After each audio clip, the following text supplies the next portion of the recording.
जय जोहार, मैं हूँ आपन के संग ललिता और आप मन देखत हो न्यूज प्लस 21। चलो शुरू करता हूँ बिहिलिया के खबर। महाराष्ट्र में पीएम नरेंद्र मोदी संत ज्ञानेश्वर महाराज और संत तुकाराम महाराज पालकी मार्ग ला 4 लेन बनाए के आधारशिला रखी। T20 वर्ल्ड कप में भारत और नामीबिया के बीच मैच आज बतौर कप्तान कोहली के आखिरी मैच होगी। रामपुर में करोड़ों के परियोजना के शिलान्यास और लोकार्पण कर ही सीएम योगी। राहुल गांधी हक कशिश सरकार पर तंज, गरीबी के मुद्दा उठा बोलिस, कहाँ है वो मन जिन कहत रहीस अच्छे दिन आए वाले हैं। श्रीनगर में पुलिस कर्मी के हत्या, आतंकी मन मारिस गोली, जांच में जुटे है सुरक्षा बल। राष्ट्रीय कार्यकारिणी बैठक में पीएम हा कार्यकर्ता मन ला कहिस, जनता के सेवा ही सबले बड़े पूजा। कांग्रेस पर निसारा साथ बोलिस, बीजेपी कोई परिवार के पार्टी नहीं है। सत्यपाल मलिक करिस किसान मन के समर्थन, कहिस जानवर के मौत में आंसू बहाए वाले मन किसानन के शहादत में चुप है।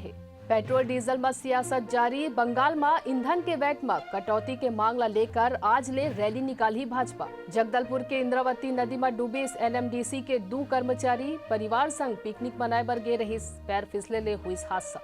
नासिक के रहे वाले 67 वर्षीय शख्स साइकिल से 12 दिन में पूरा करिस 3600 किलोमीटर तक के सफर। ऐसा ही तमाम जानकारी पर देखत रहो न्यूज प्लस 21 आप मन के हक की बात।